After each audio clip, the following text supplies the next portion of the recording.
Today's episode, Josh and I are going to give our NBA Finals takeaways through Game 3, as Game 4 is tipping off on Wednesday, the day after recording this.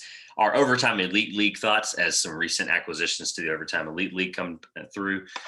Team USA concerns, to say the least, for the both of us here. We're going to discuss Team USA's recent struggles and the final normal format week of trivia.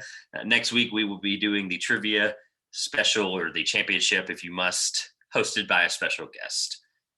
All that next.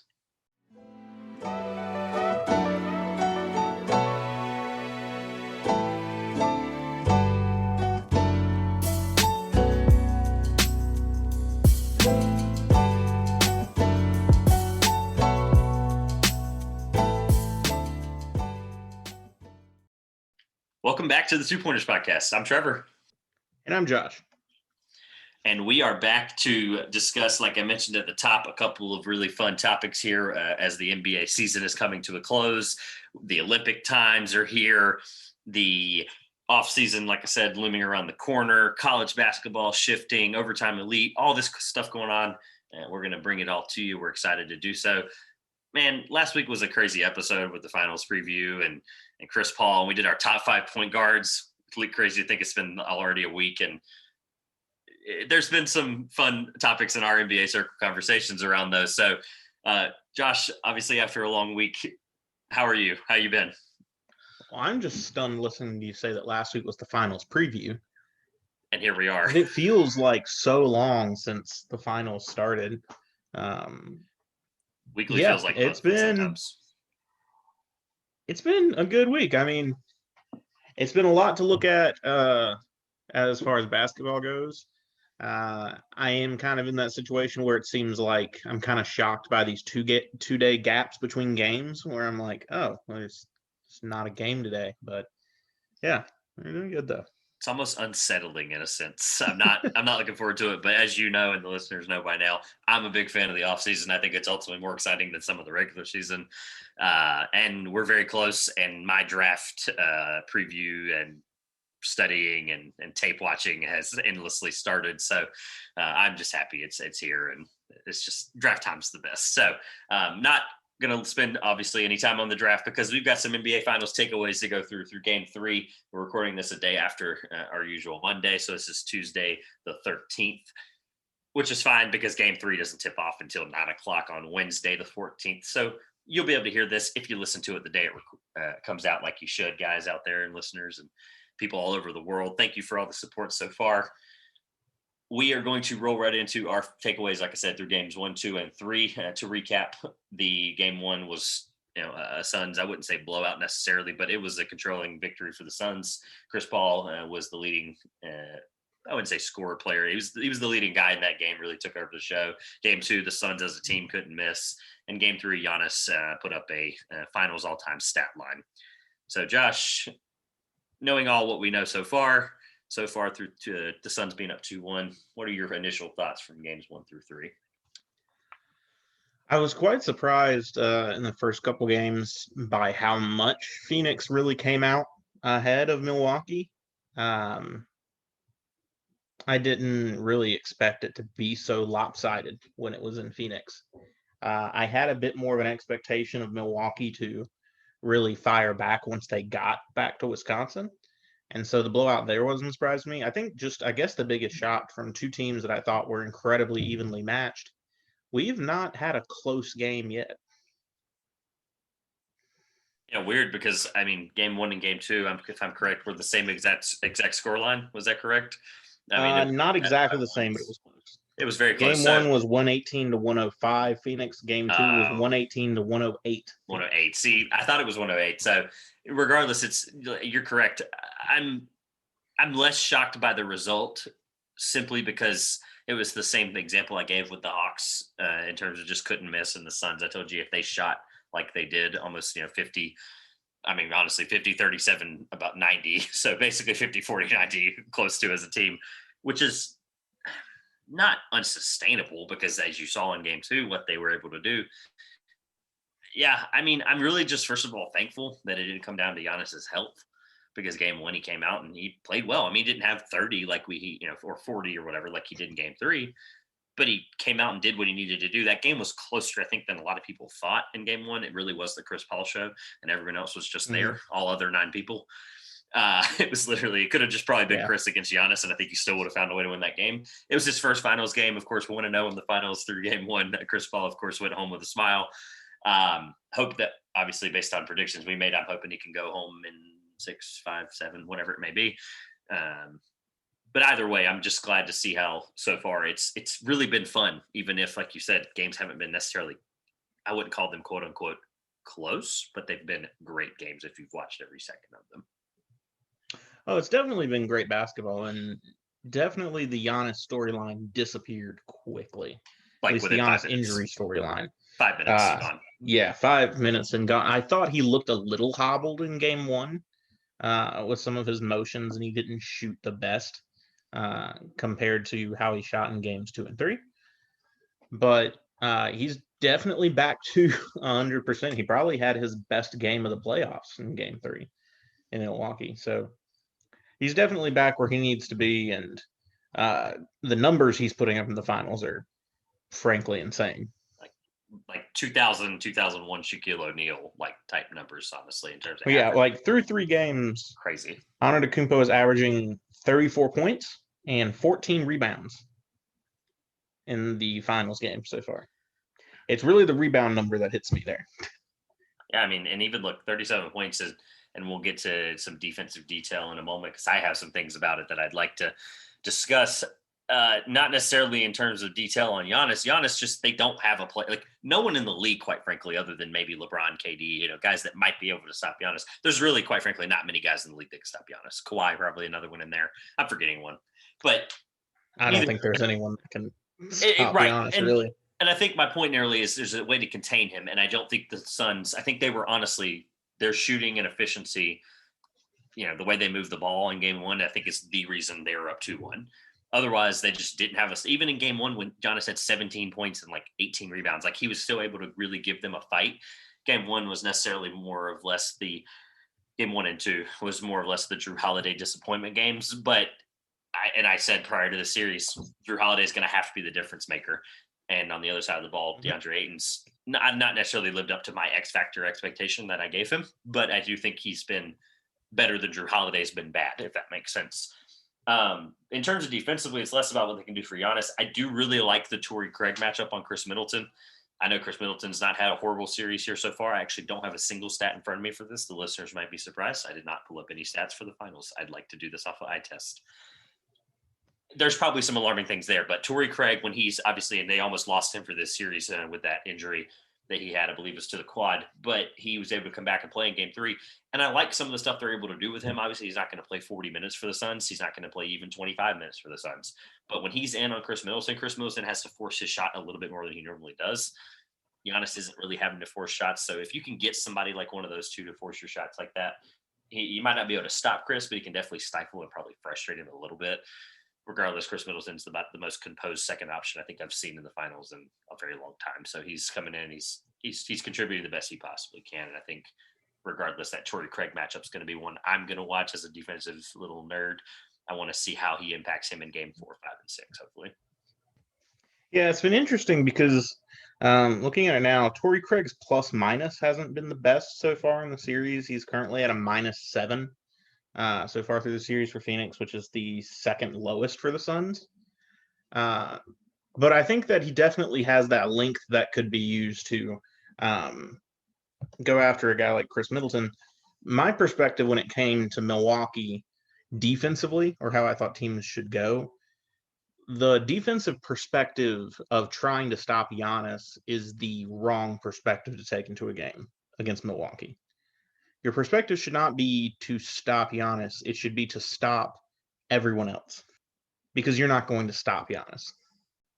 But if you can contain and stop the rest of the Milwaukee team, you can beat them. And so focusing on Middleton and, like you said, Holiday didn't play well in games 1 and game 2. Holiday played really well in game 3. And that's where Milwaukee had their victory. Which game was it that he started 4 for 12? Was that game 3, but he eventually was able to, I think, put up over 20? Was it game 3, I believe? I don't remember. It was one of the two that he was 4 for like 12 in the first half. So not your best, look there from Holiday, but he has improved since game 1 and game 2. Game 3, he looked a lot better.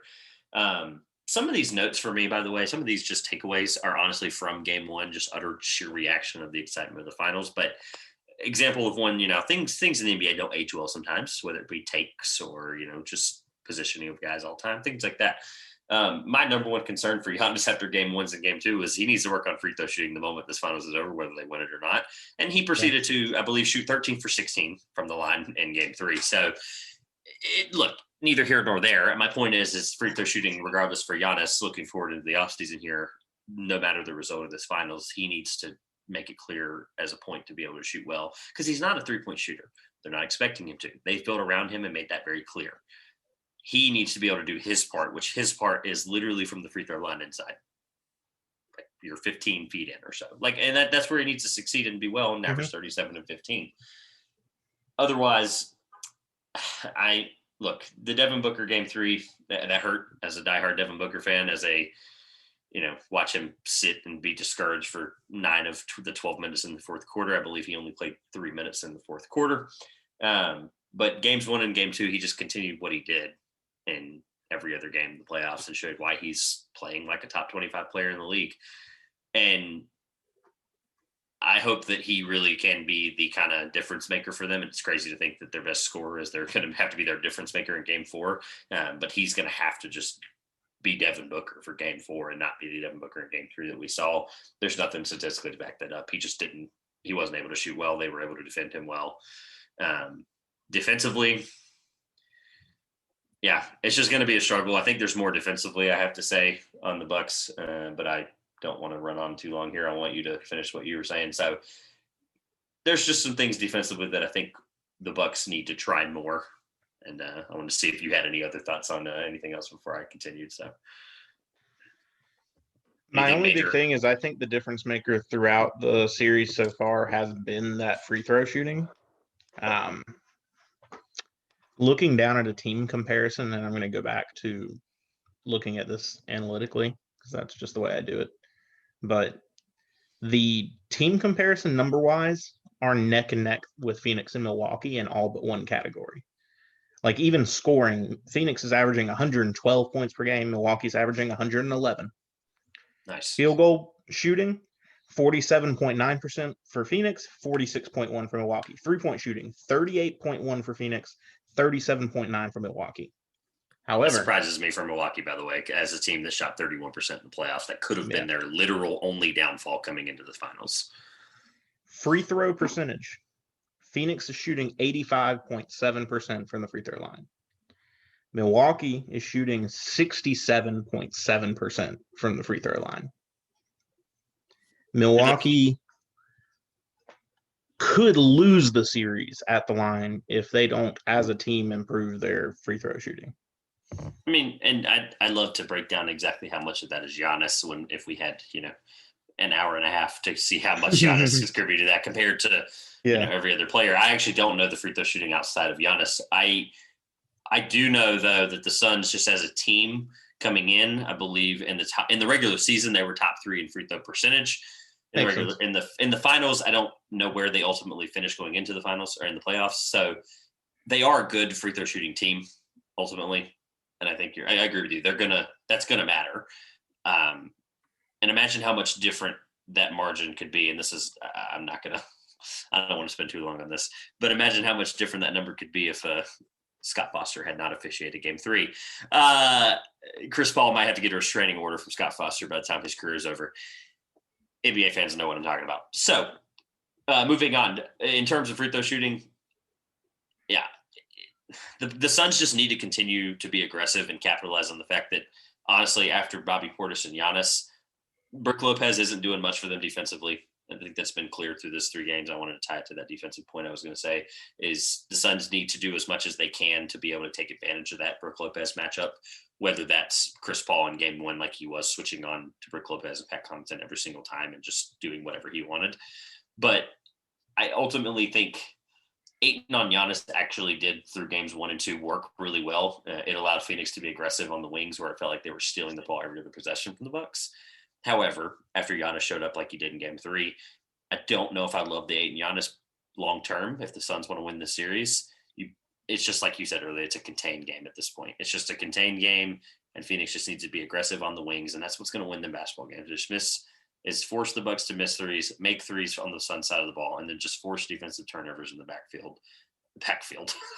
It's been a long week. That court, you know what I meant, and so did the listeners. You got football on the brain. Yeah, man, we're so close. Honestly, it's crazy. We'll do at least some mention of football at some point, just to so the listeners at least know we care a little bit about football, a lot of bit about football. Josh, any other final takeaways? Like I said, defensively is my biggest thing moving forward. Just how both teams are going to defend each other and certain aspects where they try different lineups. I don't. Nothing other than Game 4 tomorrow will be interesting. It's a must-win for Milwaukee for me. They need to even the series now and try to start over in Phoenix in Game 5. You can only, at that point, if they don't, obviously you can only hope for the best in terms of that's one extra game where somebody could get hurt if they have to try to win Game 5. There's just too many things that could go wrong if you're the Bucks or Bucks fans.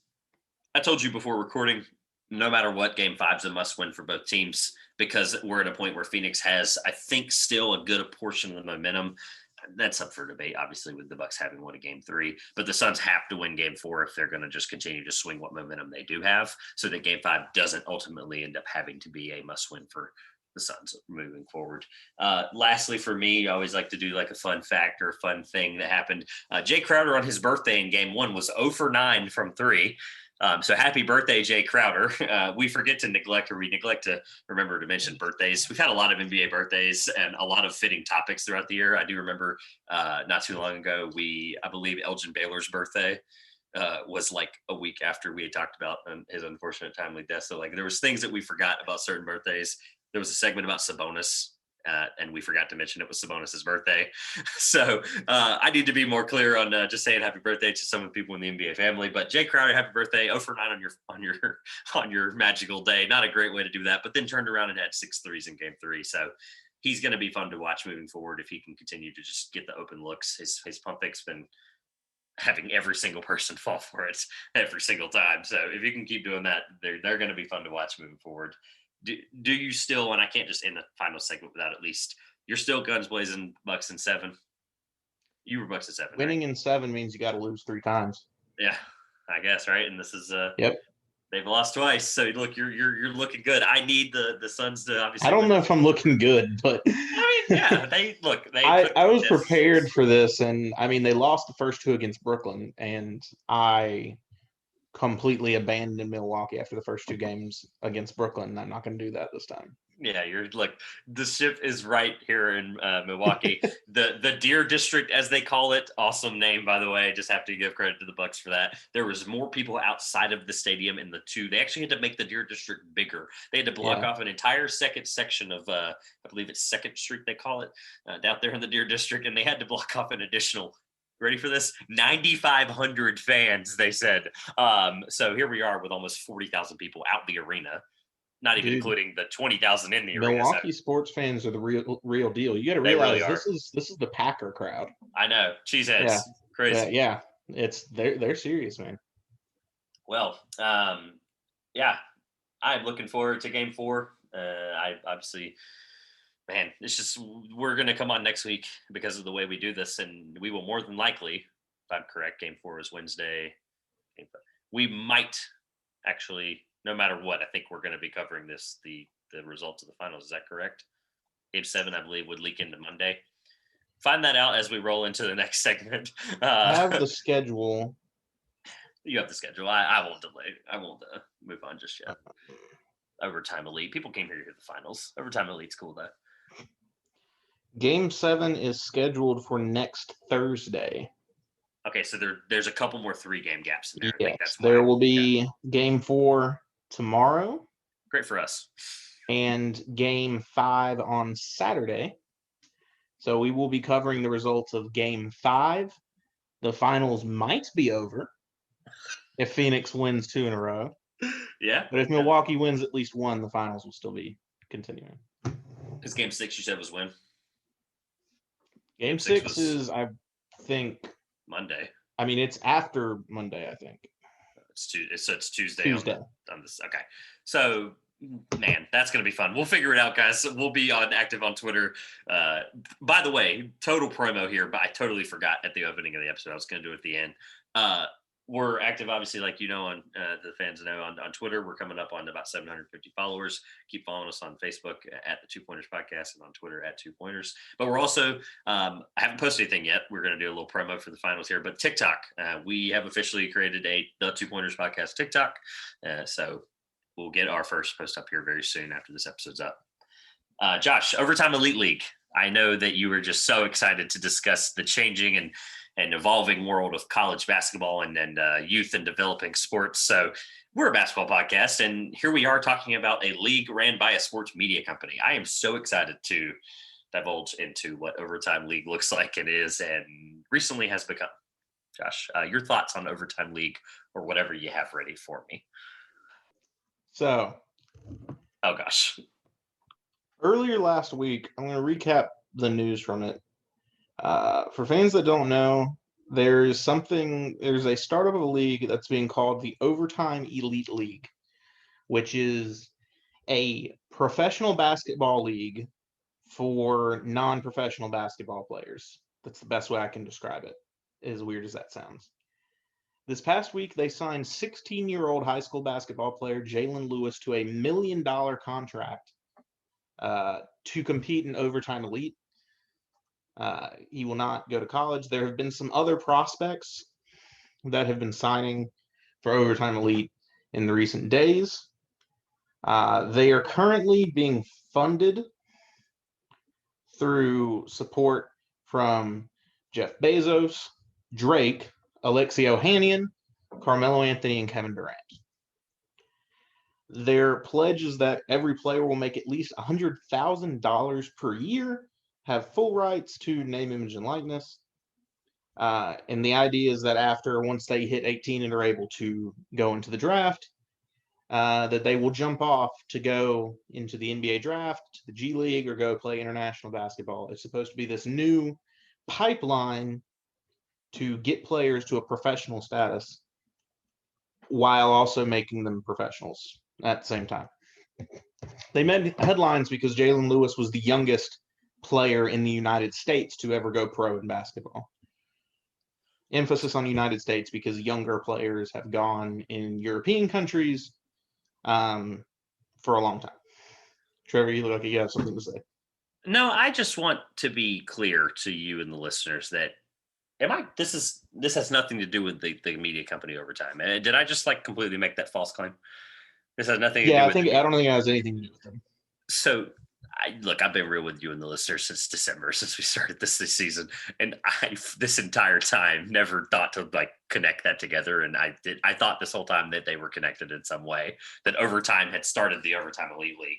Overtime being one of the largest media, outlets on Instagram and Facebook and Twitter for basketball specifically, or they're mostly out there for basketball. But wow. Look, I'm gonna be as honest as I can. Wait, actually, I think it may have to do with the Overtime. It does. Okay.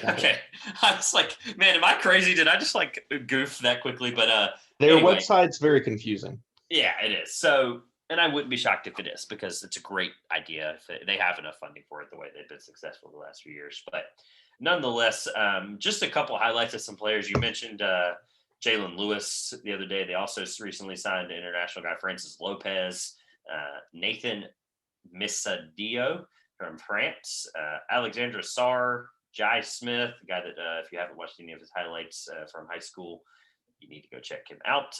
Previous team he played for was a Word of God Christian Academy right here in the great state of North Carolina. But yeah, I'm always going to represent Carolina guys. The Emmanuel Maldonado, Gene Montero, and some others. So there are a lot of others, but just a couple of those guys that are probably known if guys are following the high school game a little bit there. But I don't necessarily have a strong opinion of it, only because obviously you've got the Overtime Elite League, you've got the G League Ignite that guys are trying to go to now. You've got guys like LaMelo going to the Australian Basketball League, right? JBL, right? So He was in the New Zealand League, the National League. Basketball League. NBL. Sorry, I had it right. Read it backwards. But nonetheless, I think it's a cool outlet. I really do. I think it's I don't hate it. I just don't also know enough about it, and we haven't seen this. We haven't had an official full year of seeing these yet, because this will be coming up. When do they play? Are they playing a normal schedule through like when these guys would be in college? So right? That's a great question, because they have not announced any plans on how they're going to run or operate this league up to this point. I didn't think so. So, yeah, I mean, it's really neat because I think there's a lot of this coverage isn't necessarily a bad thing. I don't know how it's going to work out in the grand scheme of things. They've got the funding to pay these guys 100,000 north and, of course, $1 million in some cases. So, yeah, I'm excited. I think the G League Ignite, even though it is a NBA affiliate, of course, I think that was kind of the first, like, wait, these guys don't have to go overseas to play and develop and not have to go to college. Like, I think they were kind of the first. It was really neat to see how the league could develop it together like that. And we are going to live break news in just a moment here after the Overtime Elite segment before we do USA Olympics. But yeah, I basically I'm skeptical yet. Like, I think like a lot of guys are, but I want to see how these guys perform. If they can really make a name for themselves, guys like Jalen Green are going to be drafted very highly. Jonathan Kuminga is going to both of them are probably going to be a top 5, 6, 7-ish pick. And because they didn't play a single second in college basketball. So I think it's going to be fun to see how it develops. I don't necessarily, like I said, have a strong opinion up front.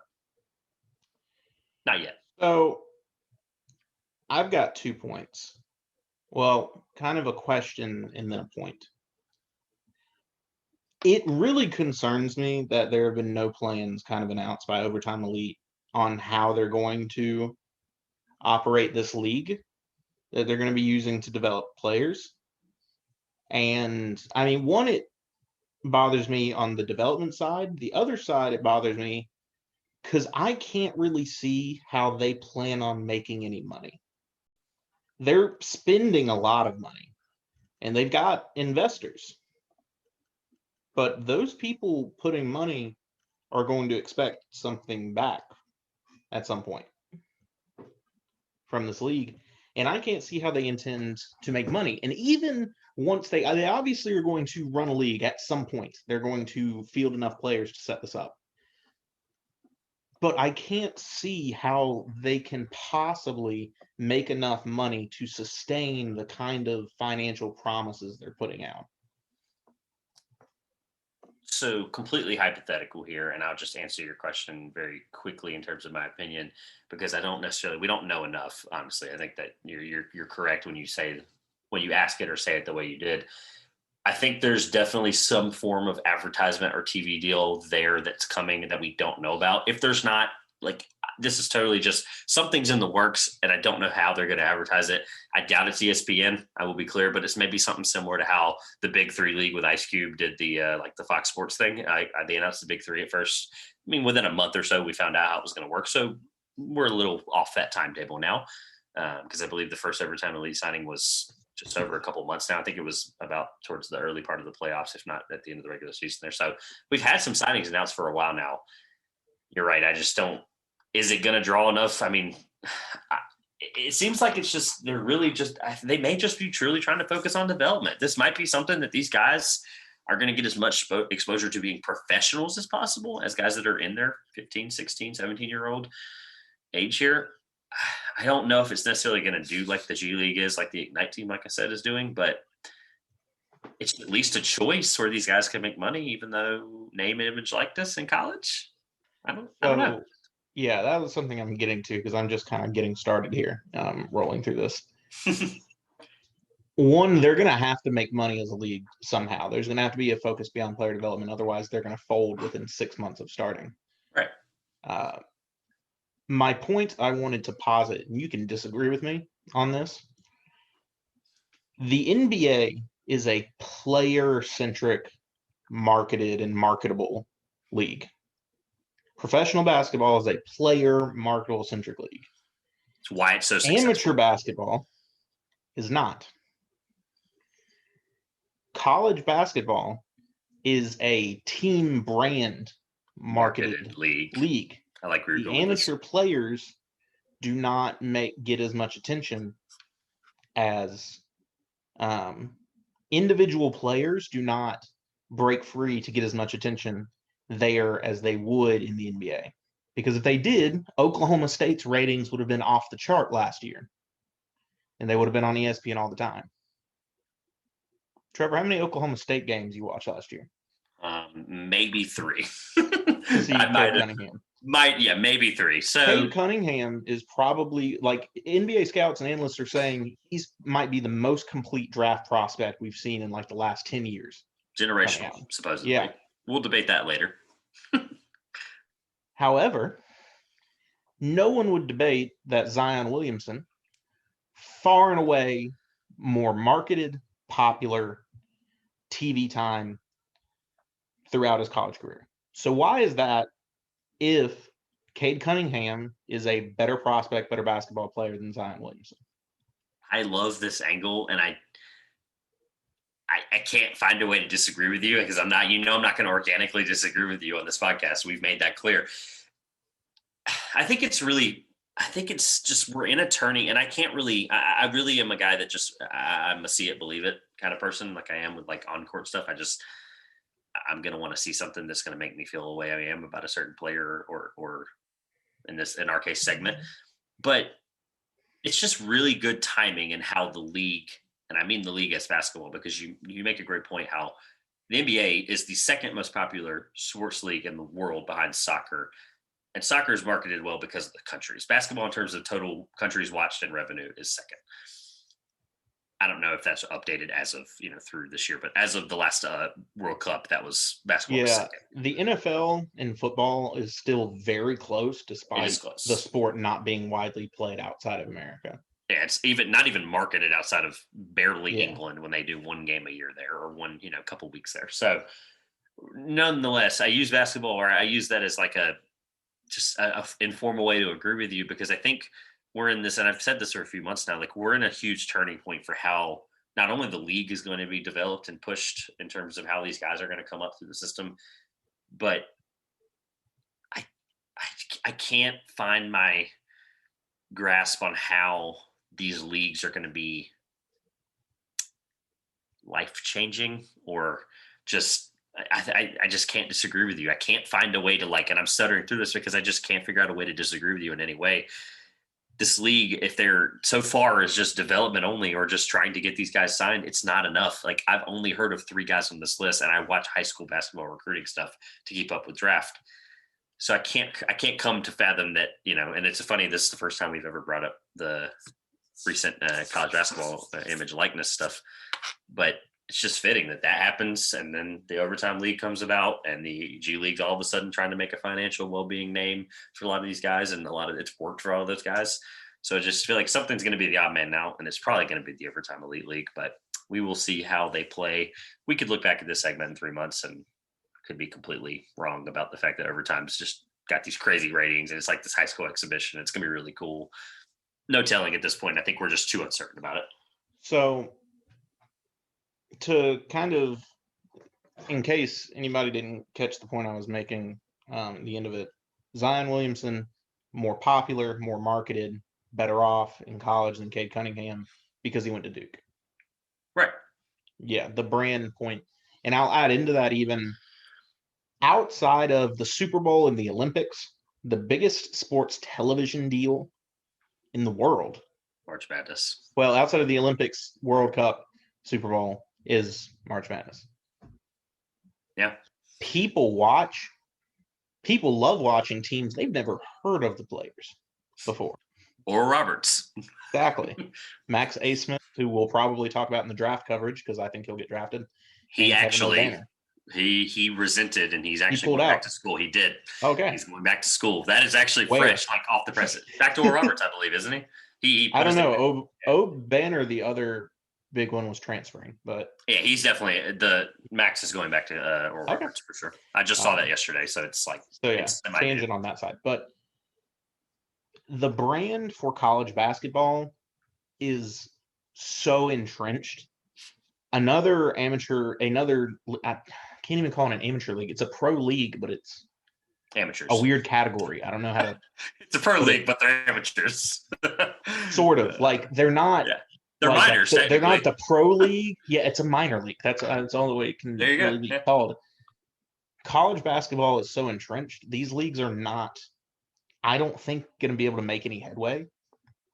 I think they're trying to, like, their motives are pure and they're really trying to do what they think is good for the college basketball players, and that's admirable.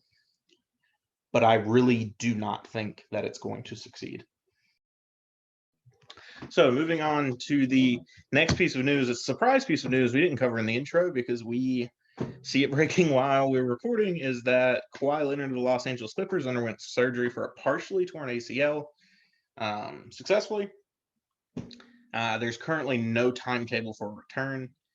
I think part of it's good news. He's had a successful surgery and everything's fixed. And he's going to be able to go into recovery. I think it's honestly more good thing to hear it wasn't a completely torn ACL. I think there was a lot of concern really for a while that it was a completely torn ACL. And so hearing that it's not, I think is good. He's probably going to have to miss a portion of next season, unfortunately. They say there's no timetable, but ACLs take a long time to recover from. Hopefully, since it's only partially torn, he's not going to miss a whole season, I would hope. But that's kind of something still to see. Trevor, what's your first reaction?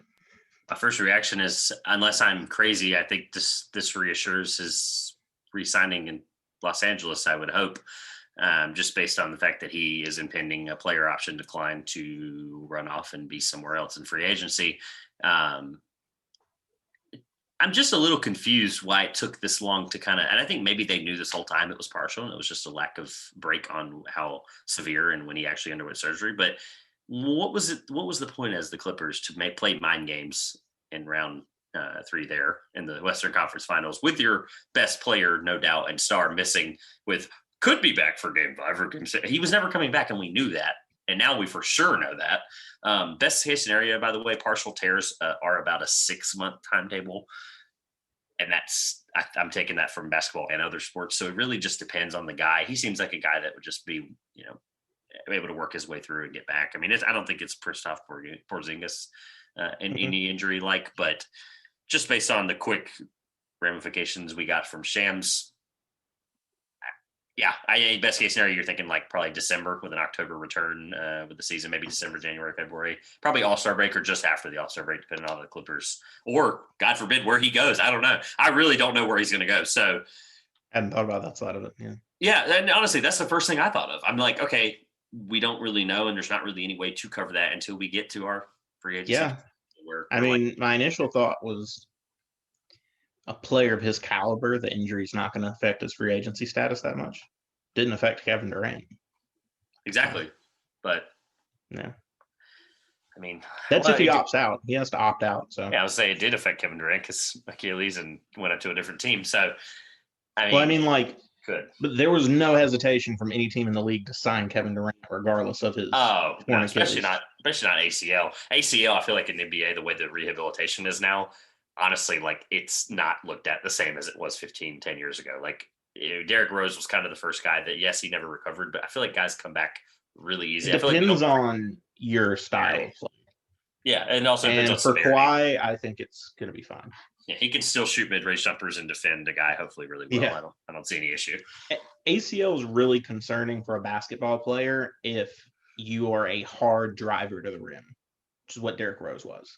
Correct. Someone who I'd be concerned about is it's that Derrick Rose play style. It's the Russell Westbrook play style. Yep. Luckily for him, he came back from somebody else. The De'Aaron Fox play style that you can be very concerned about with. Yeah. For Kawhi Leonard, his game played very differently. I think he'll be fine. Absolutely. Let's go to the Olympics as they are coming up here very soon. They just finished their 3rd exhibition game against Argentina. They actually won that one, surprising enough. Look, I'm a fan of the Olympics. I'm a diehard basketball fan. And I'm at the root of all things an American. So, of course, I'm going to be prideful of the USA team through 3 exhibition games is a 1-2. 1-2, Josh. So, yeah. your Olympic takeaways that aren't even technically here yet. Oh gosh, where are we with the Olympics and the concerns? So the question I kind of like titled in my head for this segment is, should we be worried about Team USA? No. Up front. No.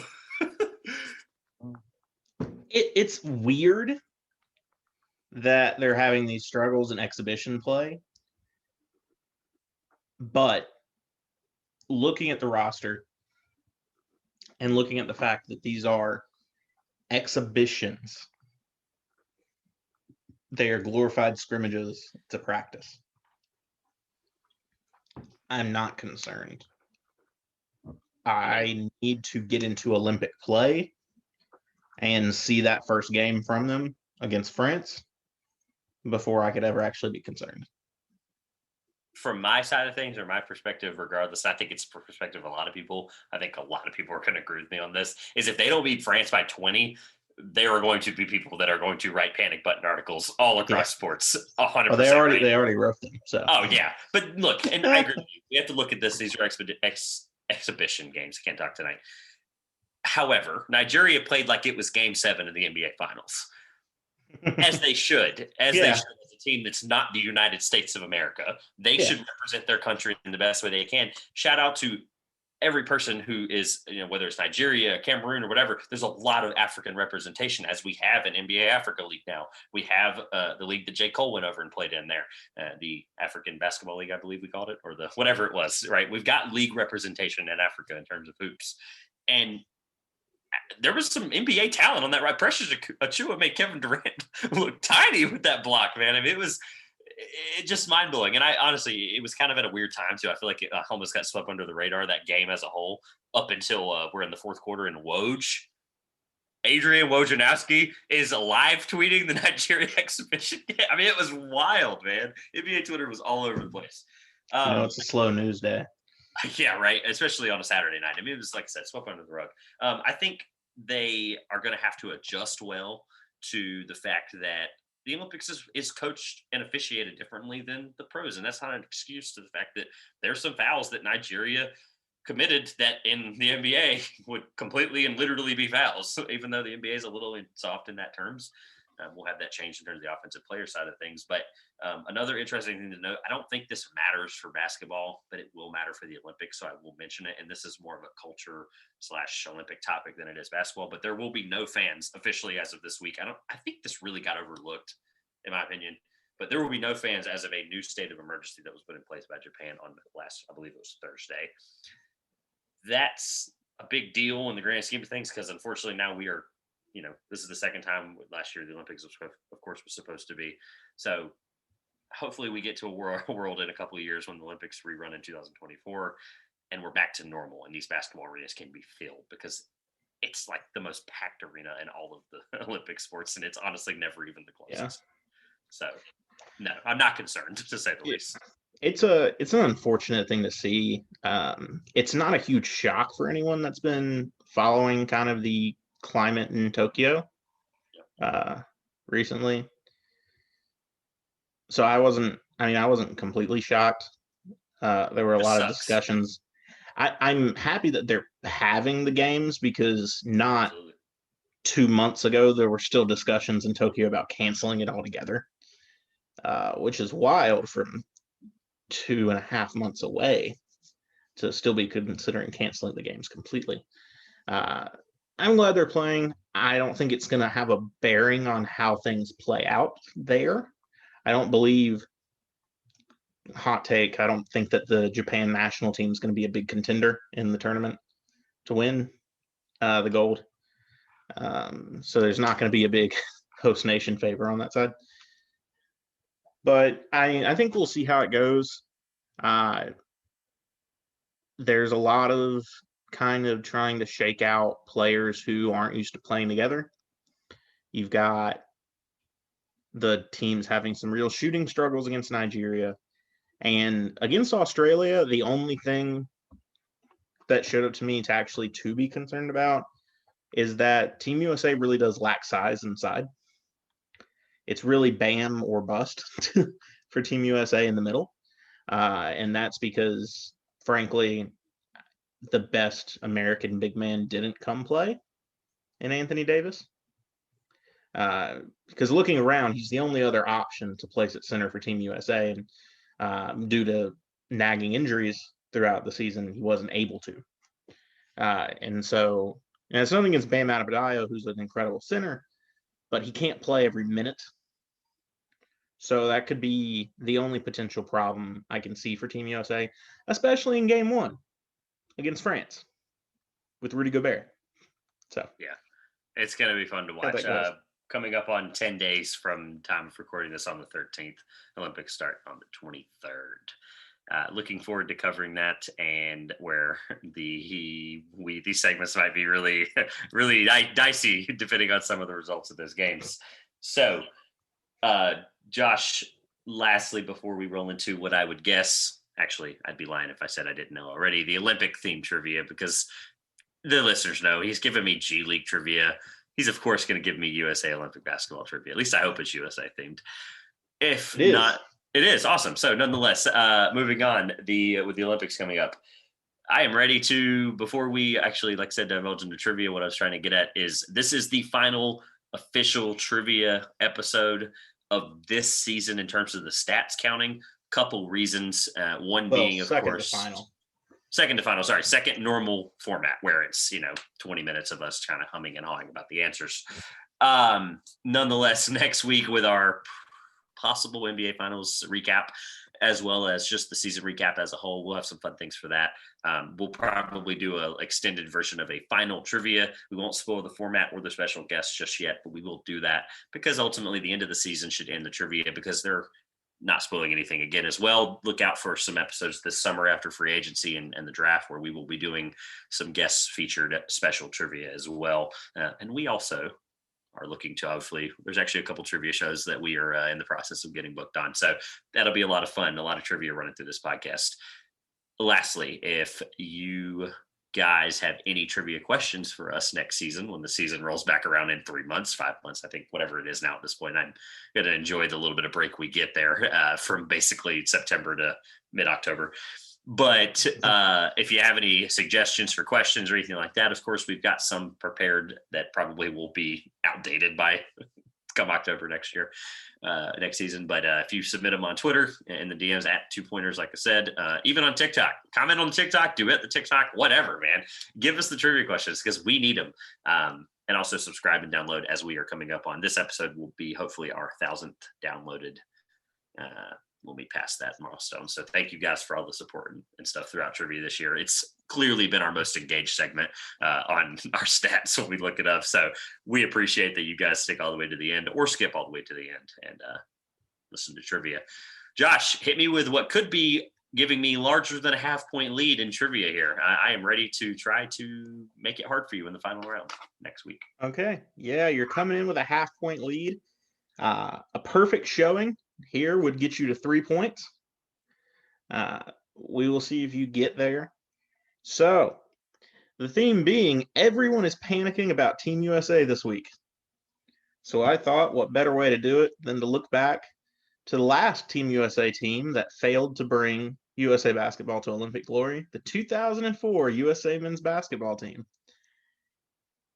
And the 2004 USA men's basketball team, coached by Larry Brown, Team USA ended up with the bronze medal in the Olympics. They opened up in their opening game getting blown out by Puerto Rico in their opening game. And so we're going to play with Trevor. As in U.S. territory, Puerto Rico? Yes, they lost by, I believe, 28 points. What? I did not know that. And I have a opening game in Athens, 2004. They were blown out. That's crazy. By Puerto Rico. I have a former coworker and really good friend who is a diehard NBA fan back to 1981. I did not 19 points, not 28, 19 points. Still a blowout. They had not lost an Olympic basketball game since 1992. Nice. Nice. To that point. I'm going to reach out to him and give him some respect and let him know that I found that out this week as a Puerto Rican. He's going to love me for bringing that up to him. That's funny. All right. So, continue. The game is how well do you know the 2004 Olympic team? There were 12 players on the roster. If you can name 7 of them, you'll get a point. If you can name all 12, you'll get 2 points. You have 15 guesses to get there. After you are done doing that, and we have read out the 12 players, if you can name me the starting lineup of game 1 against Puerto Rico, you'll get a 3rd point or an additional one. So you've got the picking the roster for how well do you know the 2004 men's team, who was a star who went to play at the time, and who would Larry Brown have started. So we can kick it off. You get 15 guesses, so you could get 3 wrong and still get all 12. Hopefully for you can get to 7. And before you guess the lineup, I will give you the entire roster of 12. I'm giving you 15 guesses because that's a normal basketball roster. It's 15. But in the 2004 Olympics, they carried 12 players. Josh, for one, I would just want to say the segment's already going to be long enough as is because it's 15 guesses. Yeah. I just want to say, first of all, that I love you because this is an awesome question. I also hate you because this is the one team I don't remember a lot of. And I am going to say this completely. And if I do well, then I'll gloat. But I am screwed. Let's roll. I am going to go with my 2 freebies that immediately came to mind. 2 Lakers, Kobe and Shaq were definitely on those 2 teams. If they're not, then I'm screaming and walking away and ending the show. Kobe and Shaq were not on this 2004 Olympic team. And Trevor is gone, so that's 2 questions used up. No, the team that failed did not have Kobe Bryant or Shaquille O'Neal back in 2004. In fact, it had no Lakers. Oh, well, duh. If it didn't have those 2, the heck would they have? Okay, well, I officially hate this question. It's not where I thought that was going. Okay, so you've got 13 more and 12 players still to get from the roster. All right. First of all,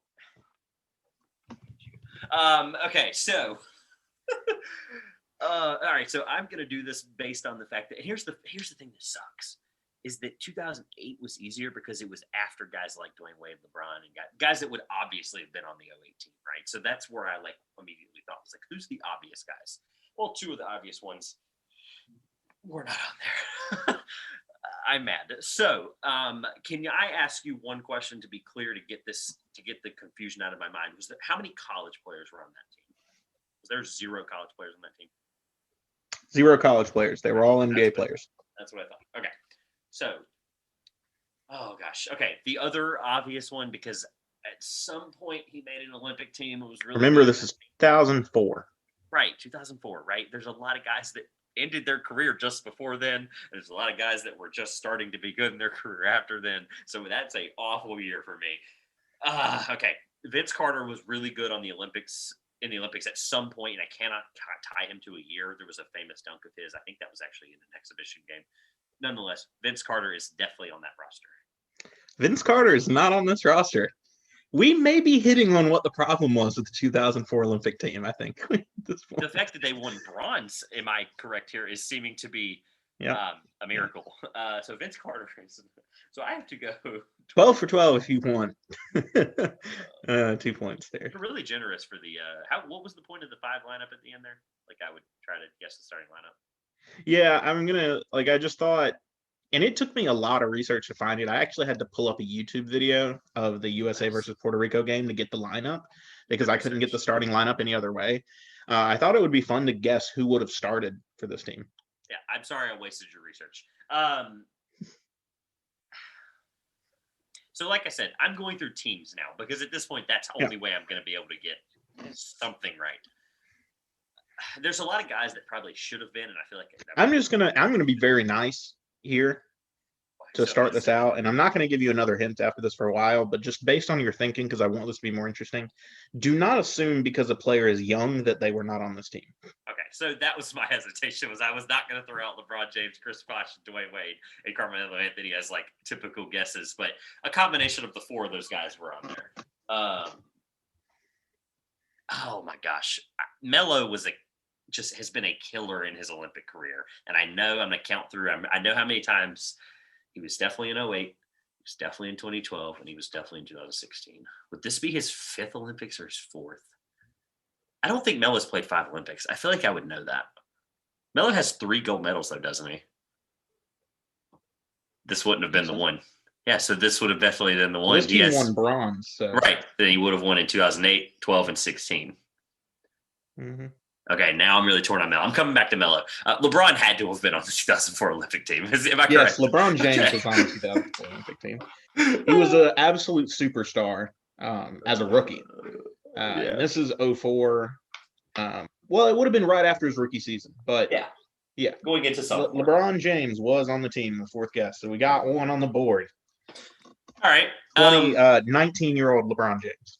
Mine is Carmelo Anthony. The only other guy that made sense, Dwayne Wade had to be on there. He was stellar his rookie year as well. Am I correct? Dwayne Wade was also on this 2004 Olympic team. It was the first Olympics for LeBron James and Dwayne Wade. Dwayne Wade was 21 years old. Chris Paul would have been too young. Chris Paul would have definitely been on the 08 team, and that was one of the best all-time, minus the 92 team. So was his other banana boat buddy, was Carmelo Anthony on there? I already can't get 12 for 12. Carmelo Anthony was definitely on the 04 team. He will be playing just kidding, he's not playing this Olympics. So then, yeah, Carmelo Anthony was on that team. Carmelo Anthony was 20 years old and in his first Olympic team in 2004. Yeah. Nice, thank you. So I hate so that you can, if you get the next, like you've got 3 now for your 6 guesses, you can get to the full 12. I don't think you will, but you could theoretically. You've got 3, so you only need 4 more to get a point. You've hit the 3 rookies, James, Anthony, and Wade. All right, I need to look I up. believe they were the only 3 rookies on this team. Okay, I could be wrong. There's one other player who was also 21 years old. All right, while you're looking him up, yes, they were the only 3 NBA rookies on the team. Okay, so then I'm done. That's best case scenario. The 3 guys that were obvious out of every other player was drafted before 2003. Got it. So while I'm thinking, can you look up if Ben Wallace was American? And for some reason, I tie him to another country. I will give you that. Okay. I will look it up for you. Yeah, perfect. While you're doing that, I am going to continue to go through, like I said, teams. Ben Wallace was born in Whitehall, Alabama. Okay. I believe because of the championship there with Larry Brown in that same year, the prowess of just him winning, I believe through that point, he had won already 2 Defensive Player of the Years. Ben Wallace was probably on that team, but I'm not confident with that guess. Are you making that guess? I am making that guess. I have nothing to lose, Josh. Ben Wallace was not on that team. There was actually no Detroit Pistons on the thank you. Because Rasheed was actually my next guess, so thank you for that. Well, actually, I mean, since you can't go 12 for 12 now, you're just trying to get to I'm trying to get 7. That's through 7 guesses. You've got 3 right. You've got 8 guesses left. So Thanks for that. Get 4. Thanks for that, though, for real, because like I said, Rasheed was my next guess.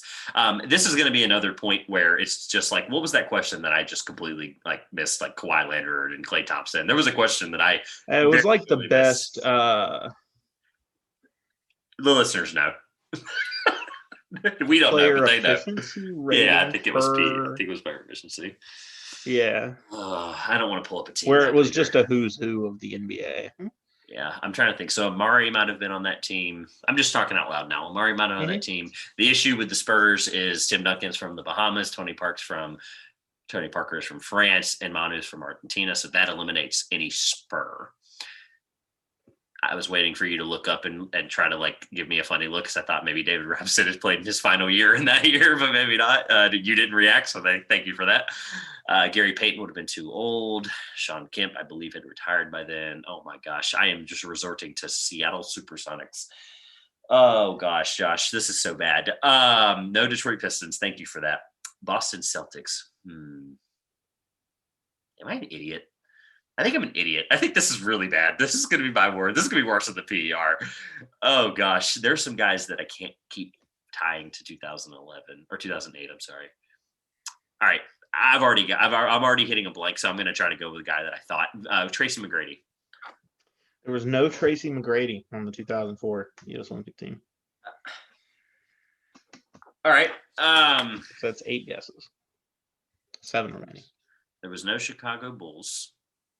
Unless some ungodly way Jay Williams was or, or, I want to say Jay Williams had his motorcycle accident at that point. By that point, yeah, I think so. Oh my gosh, Indiana Pacers. Reggie Miller's too old.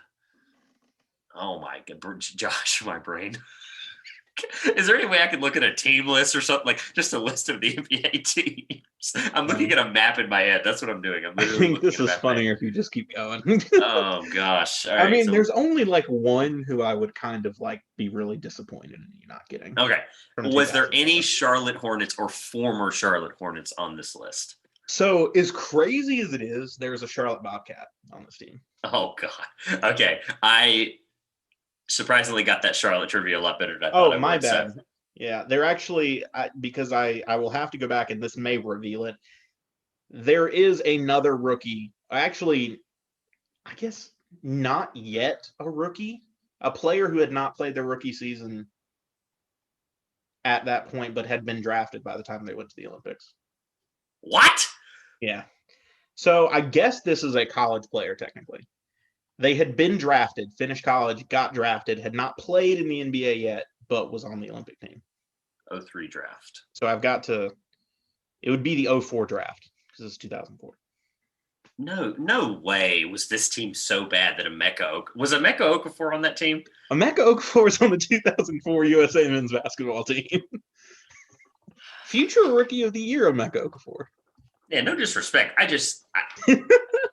So I had to say that because I couldn't let you think that there were no other rookies, and it kind of gave it away right after I said there was a Charlotte Bobcat on the team. No, it didn't, because I'm not gonna lie, it took me about 3 guesses to get to him because I thought of Steven Jackson and guys like that. So I'm trying to figure out if Steven Jackson's still a guess. So I'm trying to think, how many guesses do you have left? You have 6 left and 3 more players to go to get to 7. I might be only half a point up after this. You got to get 3 out of 6. No, well, remember, after we get done, I'm going to give you the 12 and you can tell me the starting lineup. Yeah, I was going to save this till we got to that part, but Larry Brown, he is famously known for being a great coach. He's also famously known for playing some of the most ridiculous lineups that you would think out of some guys. Yeah. So I am looking forward to that question. Just for some Larry Brown. I feel like it's going to be fun just revealing this team because you've only picked 4 of the players so far. I just watched some Olympic highlights not too long ago, but I can tell you this, it wasn't an 04. Through 9 guesses, you've only picked 4. Well, because a lot of the guys too, let me be clear, a lot of the guys during that era that were good Olympians were also not from the United States too. Like I mentioned, some of that. Yeah. There's a lot of guys, like I know Bargnani hadn't been drafted yet, but he was. It's hard to remember who the good basketball players were in 2004. And once again, I'm just going to reiterate: there's one player I'd be disappointed in you for not getting on this list. And this guy that I'm about to say is not it. Elton Brand was pretty good there in the early 2000s, and I hope that he was American, and I hope that he was on that team. Elton Brand, no. You said it wasn't a guess, so I don't know what you're. Elton Brand is my guess. It is a guess. Your guess. Elton Brand is not on the team. Yeah, I didn't think so. All right. I want to look up if he's American. I think he is, but we're just going to look it up. Got 5 more guesses. You need to get 3. Can I have a? There is a Hall of Famer on here. Oh, never mind. Don't give me. Well, there are 2 Hall of Famers on here that you're not getting. One of them, I can excuse it, but one I can't. This is sickening. Elton Brand was from New York, so he is American. He just wasn't on this team. Can I have the one guy is the. It screwed me on the coach question until I finally got Spoelstra. It took me so long, but I finally got Spoelstra. Can I have a conference for like the one guy that you'd be absolutely disappointed as an NBA fan? Eastern Conference. Oh no, Eastern Conference in 2004 is what you're saying. Yep. There's no way it's Steven Jackson. There's no way he was a Bobcat at the time. I swear, if it's Steven Jackson, I'm going to be so upset. Or Jason Richardson. That's the other guy that keeps coming to mind. I realize I said this player is a Hall of Famer. Oh, yeah, true. Well, it's the Hall of Fame. No disrespect if the Hall of Fame, by the way, ever wants to. The Basketball Hall of Fame, comparatively to the Football and Baseball Hall of Fames, lets everyone in. Oh, yeah. No, for real. No disrespect whatsoever. PSA to the Hall of Fame if you ever want to have us out for an event. So, Josh, I'm not gonna lie to you. I think Jason Kidd. Jason Kidd. I thought of the New Jersey Nets. Jason Kidd is definitely on this team. Josh, don't do this to me. Jason Kidd. Crazy thing. Larry Brown actually really upset Jason Kidd in the process ahead of getting here, and Jason Kidd did not go play for the team. All right. This has Based been the on Two the Pointers history story podcast. that I read, is that Larry Brown, just like in his coaching mannerism in camp, really Jason Kidd didn't jive with him, and Jason Kidd did not go to play. I need to go back and listen to Jason Kidd's Hall of Fame speech because I hope he dragged Larry Brown through the mud. This has been the Two Pointers should have been on podcast. this team. I give you the point on that. He really should have, and he was in the camp, but he wasn't on the team. This has been the Two Pointers podcast. I'm Trevor. Come back. You can still get a point. You got 4 guesses. You just need to get 3. Oh, Paul Pierce. Paul Pierce was not on this team. And Trevor's gone again. We're really hitting on why this team wasn't good. Hall of Famer Paul Pierce is not correct. Hall of Famer Kevin Garnett is the guy I should have got. Kevin Garnett is not on this team. Yeah, like 17 2 more guesses to get 3 right. Like 17-time All-Star Kevin Garnett was not an Olympian in 2000. Good riddance to the 04 team. Bronze is you're what? Kevin Garnett. Yeah, no. You want to give the last couple guesses for fun. You're not going to get to 7, but yeah, that's demoralizing. And I knew the topic before. Do you have 3 guesses left? I have 3 guesses left. Huh? No, I don't. Do I have 3? No, I've definitely guessed way more than 3 guys. I guess Paul Pierce and Kevin Garnett. Oh yeah, you got 2. No shot. I can still get the Larry Brown starting lineup. Yes. Yes, I will give you the whole roster. Can I guess the last guy that came to my mind before you say anything? Just to make sure. I'll finish off the big 3. Ray Allen was definitely on this team. No. Josh, this is the worst effing Bronze team of all time. This team is so bad. This team is so bad. You want to... Put me out of my I'm just going to lean into this hint a little more. Oh, please stop doing this. Put me out of my misery. Hall of Famer from the Philadelphia 76ers in 2000. Oh, Allen Iverson. My second favorite NBA player of all time.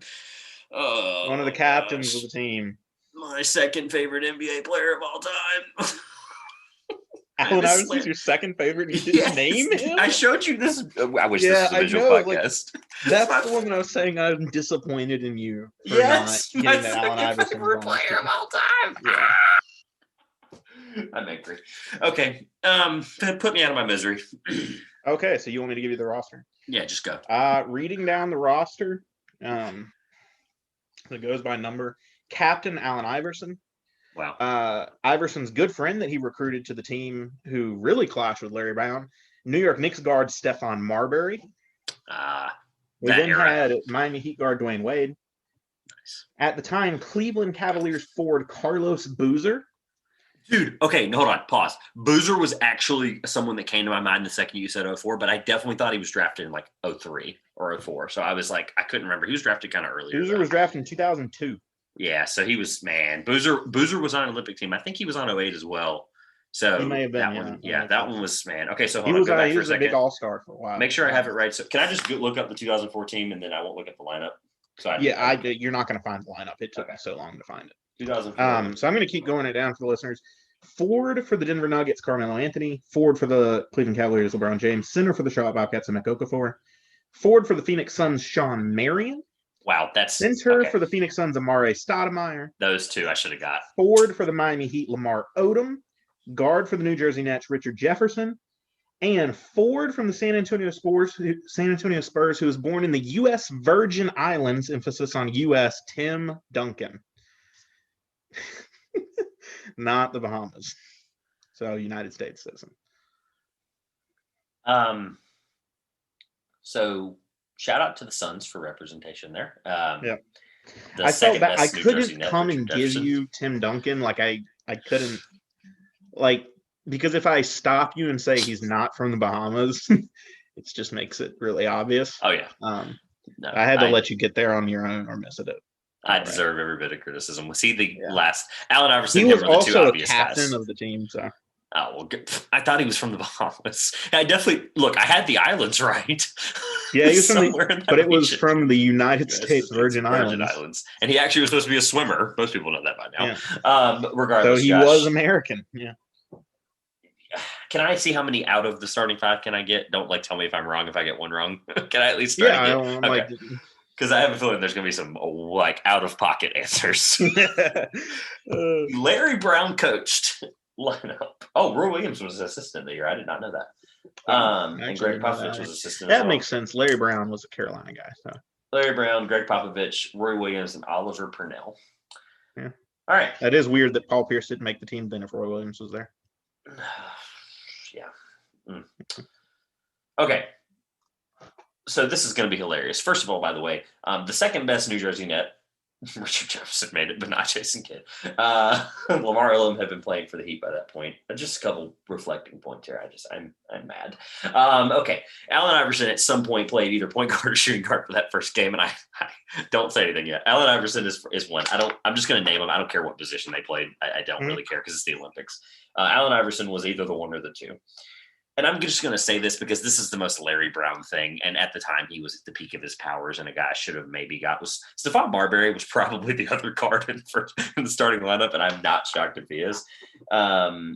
Let's go with the fact that LeBron James, it would be a travesty if he wasn't in the starting lineup. But then again, it's Larry Brown, so who can I judge? LeBron was at 3. Lamar Odom. I just have a feeling Lamar Odom's somehow in the starting lineup, and you just shook your head, so I feel like I'm probably right. And I believe, oh gosh, why would Emeka be the center? Like that's Tim Duncan played forward. He's listed as a forward. Okay, Captain Tim Duncan would not be coming off the bench in the middle of his prime.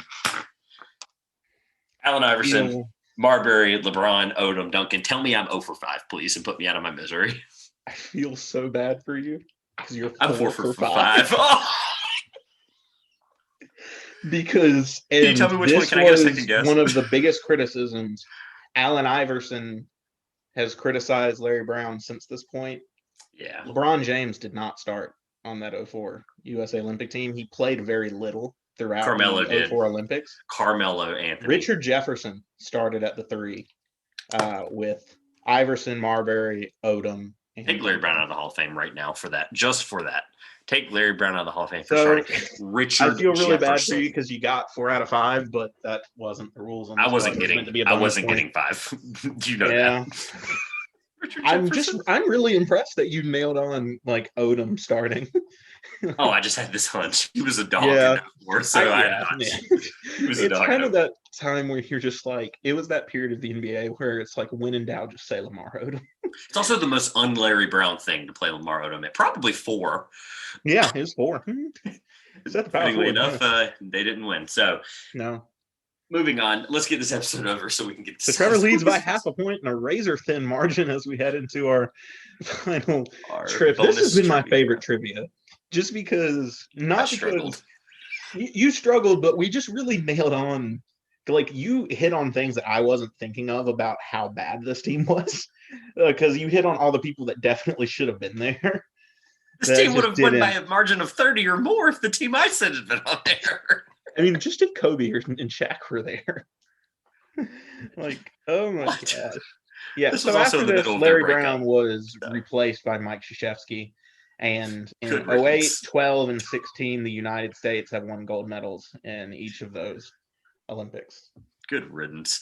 They have not lost since 04, if I believe, in Olympic regular season, like standard Olympic play. They've lost in many other ways, but not in standard Olympic play, I don't think. I could be wrong. Someone could correct me. Congrats to them. I believe they haven't. Congrats to them. And honestly, this will probably be the year they break the streak. Sorry for being pessimistic in this podcast. Remember to follow us on all social media platforms at the 2 Pointers on Facebook, at 2 Pointers on Twitter, and every other place you find social media and the 2 Pointers podcast, except for Instagram. We're working on that. Josh, anything else before we sign out? Let's hope that in a few years, I'm not asking you who was on the 2020 U.S. Olympic team. You definitely are. All right. This has been the 2 Pointers podcast. I'm Josh. And I'm Trevor. And we will see you soon.